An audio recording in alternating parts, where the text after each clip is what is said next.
ನಮಸ್ಕಾರ. ಬ್ರಹ್ಮಾಂಡದ ರಹಸ್ಯಗಳನ್ನೇ ತಮ್ಮ ಜ್ಞಾನದಿಂದ ನೋಡಿದ ಮಹಾನ್ ಋಷಿಗಳಲ್ಲಿ ಒಬ್ಬರಾದ ಮಹರ್ಷಿ ಅತ್ರಿಯವರ ಕಥನಕ್ಕೆ ಸ್ವಾಗತ.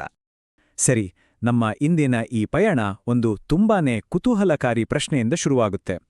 ಯೋಚನೆ ಮಾಡಿ, ಒಂದೇ ಒಂದು ಕುಟುಂಬ ಇಡೀ ಬ್ರಹ್ಮಾಂಡದ ಸೃಷ್ಟಿ, ಸ್ಥಿತಿ, ಲಯ ಈ ಮೂರೂ ಶಕ್ತಿಗಳನ್ನ ತನ್ನೊಳಗೆ ಹಿಡಿದಿಟ್ಕೊಳಕ್ ಸಾಧ್ಯನಾ? ಈ ಪ್ರಶ್ನೆನೇ ನಮ್ಮನ್ನ ನೇರವಾಗಿ ಅತ್ರಿಯವರ ಜಗತ್ತಿಗೆ ಕರ್ಕೊಂಡೋಗುತ್ತೆ. ಆ ಪ್ರಶ್ನೆಗೆ ಉತ್ತರ ಬೇರೆ ಯಾರೂ ಅಲ್ಲ, ಅವರೇ ಮಹರ್ಷಿ ಅತ್ರಿ.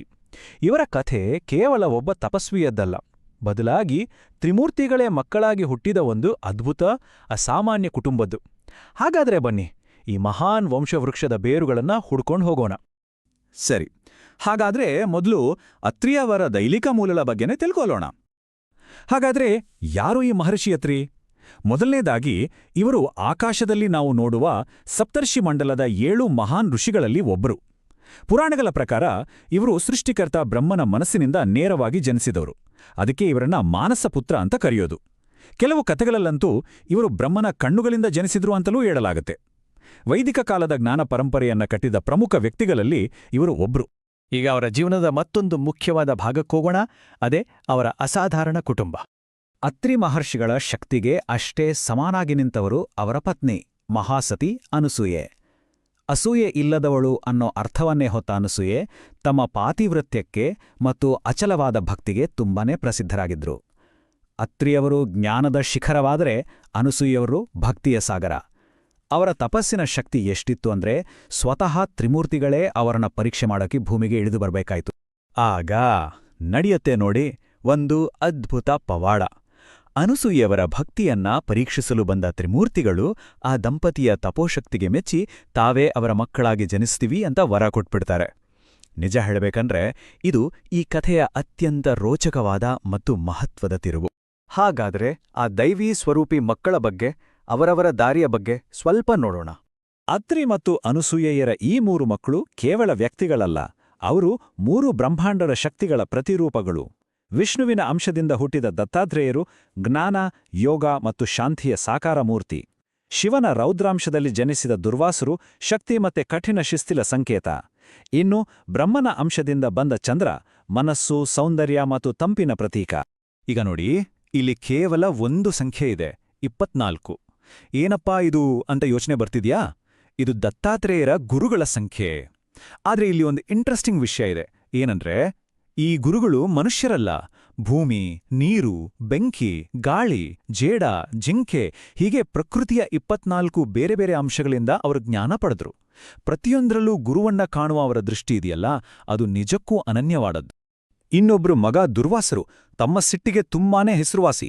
ಶಿವನ ರುದ್ರಾಂಶದ ಪ್ರತೀಕವಾದ ಇವರ ಕೋಪ ಪುರಾಣದ ಅದೆಷ್ಟೋ ಮಹತ್ತರ ಘಟನೆಗಳಿಗೆ ಕಾರಣವಾಗಿದೆ. ಶಕುಂತಲೆಗೆ ಶಾಪ ಕೊಟ್ಟು ದುಷ್ಯಂತನಿಂದ ಮರೆಯಾಗುವಂತೆ ಮಾಡಿದ್ದು, ಕುಂತಿಗೆ ವರ ನೀಡಿ ಪಾಂಡವರ ಜನನಕ್ಕೆ ಕಾರಣವಾಗಿದ್ದು, ಮತ್ತೆ ಅಹಂಕಾರದಿಂದ ಮೆರೆದ ಇಂದ್ರನಿಗೆ ಶಾಪ ಕೊಟ್ಟು ದೇವತೆಗಳೇ ತಮ್ಮ ಶಕ್ತಿ ಕಳಕೊಳ್ಳುವಂತೆ ಮಾಡಿ ಸಮುದ್ರ ಮಂಥನಕ್ಕೆ ನಾಂದಿ ಹಾಡಿದ್ದು, ಇವೆಲ್ಲ ದುರ್ವಾಸರ ಶಕ್ತಿಗೆ ಕೆಲವೊಂದು ಉದಾಹರಣೆಗಳಷ್ಟೇ. ಸರಿ, ಅತ್ರಿ ಅವರ ಕುಟುಂಬದ ಕಥೆಯಿಂದ ಸ್ವಲ್ಪ ಮುಂದೆ ಹೋಗಿ ಅವರ ಬೌದ್ಧಿಕ ಮತ್ತು ಆಧ್ಯಾತ್ಮಿಕ ಕೊಡುಗೆಗಳ ಬಗ್ಗೆ ಈಗ ಗಮನಹರಿಸೋಣ. ಮಹರ್ಷಿ ಅತ್ರಿಯವರನ್ನ ದ್ರಷ್ಟಾರ ಅಂತ ಕರೀತಾರೆ. ದ್ರಷ್ಟಾರ ಅಂದ್ರೆ ಕೇವಲ ನೋಡಿದವರಲ್ಲ, ಸತ್ಯವನ್ನ ಯಾರು ಸಾಕ್ಷಾತ್ಕರಿಸಿಕೊಂಡಿದ್ದಾರೋ ಅವರು. ಅಂದ್ರೆ ಇವರು ಬ್ರಹ್ಮಾಂಡದ ನಿಯಮಗಳನ್ನ ಪುಸ್ತಕ ಓದಿ ತಿಳಿದವರಲ್ಲ, ಬದಲಾಗಿ ತಮ್ಮ ತಪಸ್ಸಿನ ಶಕ್ತಿಯಿಂದ ನೇರವಾಗಿ ಅರಿತವರು. ವೇದದ ಮಂತ್ರಗಳನ್ನು ಬರೆದವರಲ್ಲ, ಬದಲಿಗೆ ಕೇಳಿದವರು. ಜ್ಞಾನದ ವಿಷಯದಲ್ಲಿ ಇವರ ಕೊಡುಗೆ ಅಪಾರ. ಋಗ್ವೇದದ 10 ಮಂಡಲಗಳಲ್ಲಿ 5ನೇ ಮಂಡಲ ಸಂಪೂರ್ಣವಾಗಿ ಅತ್ರಿ ಮತ್ತು ಅವರ ವಂಶಸ್ಥರಿಂದ ರಚಿಸಲ್ಪಟ್ಟಿದ್ದು. ಅವರು ರಚಿಸಿದ ಅತ್ರಿ ಸಂಹಿತೆ ನೋಡಿ, ಅದು ಕೇವಲ ಒಂದು ಗ್ರಂಥವಲ್ಲ, ಬದಲಿಗೆ ಒಂದು ಸಮಾಜ ಹೇಗೆ ಬದುಕಬೇಕು, ನೈತಿಕ ನಿಯಮಗಳು ಹೇಗಿರಬೇಕು ಅಂತ ವಿವರಿಸುವ ಒಂದು ಅದ್ಭುತ ಮಾರ್ಗದರ್ಶಿ. ಅಷ್ಟೇ ಅಲ್ಲ, ಜ್ಯೋತಿಷ್ಯ ಮತ್ತು ಆರೋಗ್ಯಶಾಸ್ತ್ರವಾದ ಆಯುರ್ವೇದಕ್ಕೂ ಇವರ ಕೊಡುಗೆ ತುಂಬಾನೇ ಇದೆ. ಅತ್ರಿಯವರ ಶಕ್ತಿ ಕೇವಲ ಜ್ಞಾನಕ್ಕೆ ಸೀಮಿತವಾಗಿರಲಿಲ್ಲ, ಅದು ಬ್ರಹ್ಮಾಂಡದ ಘಟನೆಗಳ ಮೇಲೆ ನೇರವಾಗಿ ಹೇಗೆ ಪ್ರಭಾವ ಬೀರ್ತು ಅನ್ನೋದನ್ನ ಈಗ ನೋಡೋಣ. ಋಗ್ವೇದದಲ್ಲಿ ಒಂದು ತುಂಬಾನೇ ರೋಚಕವಾದ ಘಟನೆ ಇದೆ. ಸ್ವರ್ಭಾನು ಅನ್ನೋ ಅಸುರ ಸೂರ್ಯನನ್ನೇ ನುಂಗಿಬಿಡ್ತಾನೆ. ಆಗ ಇಡೀ ಜಗತ್ತು ಭಯಾನಕ ಕತ್ತಲೆಯಲ್ಲಿ ಮುಳುಗಿ ಹೋಗುತ್ತೆ. ಇದು ಬಹುಶಃ ಸೂರ್ಯಗ್ರಹಣದ ಬಗ್ಗೆ ಇರುವ ಅತ್ಯಂತ ಪ್ರಾಚೀನ ಪೌರಾಣಿಕ ವಿವರಣೆ ಇರ್ಬೋದು. ಇಡೀ ಜಗತ್ತು ಕತ್ತಲೆಯಲ್ಲಿ ಮುಳುಗ್ದಾಗ ಮಹರ್ಷಿ ಅತ್ರಿಯವರು ತಮ್ಮ ತಪೋಶಕ್ತಿಯಿಂದ ಮಂತ್ರಗಳನ್ನ ಪಠಿಸಿ ಸೂರ್ಯನನ್ನು ಆ ಅಸುರನ ಹಿಡಿತದಿಂದ ಬಿಡಿಸಿ ಮತ್ತೆ ಜಗತ್ತಿಗೆ ಬೆಳಕನ್ನ ತಂದುಕೊಟ್ರು. ಇದು ಜ್ಞಾನವೆಂಬ ಬೆಳಕು ಅಜ್ಞಾನವೆಂಬ ಕತ್ತಲೆಯನ್ನು ಹೇಗೆ ಓಡಿಸುತ್ತೆ ಅನ್ನೋದಕ್ಕೆ ಒಂದು ಅದ್ಭುತ ಸಂಕೇತ. ಇವರ ಪ್ರಭಾವ ತ್ರೇತಾಯುಗದವರೆಗೂ ಹರಡಿದೆ.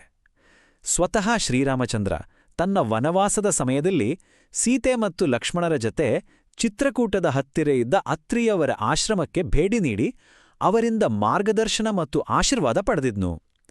ಇದೇ ಸಂದರ್ಭದಲ್ಲಿ ಅನುಸೂಯಾದೇವಿಯು ಸೀತಾದೇವಿಗೆ ಎಂದಿಗೂ ಮಾಸದ ಹರಿಯದ ದಿವ್ಯ ವಸ್ತ್ರಗಳನ್ನು ಉಡುಗೊರೆಯಾಗಿ ನೀಡಿದ ಪ್ರಸಂಗವನ್ನು ನಾವು ಕೇಳಿದ್ದೇವೆ. ಹಾಗಾದ್ರೆ ಕೊನೆಯದಾಗಿ ಅತ್ರಿಯವರ ಪ್ರಾಚೀನ ಪ್ರಭಾವ ಇವತ್ತಿನ ದಿನಕ್ಕೂ ಹೇಗೆ ಜೀವಂತವಾಗಿದೆ ಅಂತ ನೋಡೋಣ. ಅತ್ರಿಯವರ ಪರಂಪರೆ ಕೇವಲ ಪುರಾಣದ ಪುಸ್ತಕಗಳಲ್ಲಿ ಉಳಿದಿಲ್ಲ. ಇವತ್ತಿಗೂ ಅತ್ರಿ ಗೋತ್ರ ಅನ್ನೋದು ಅದೆಷ್ಟೋ ಕುಟುಂಬಗಳ ವಂಶದ ಗುರುತಾಗಿದೆ.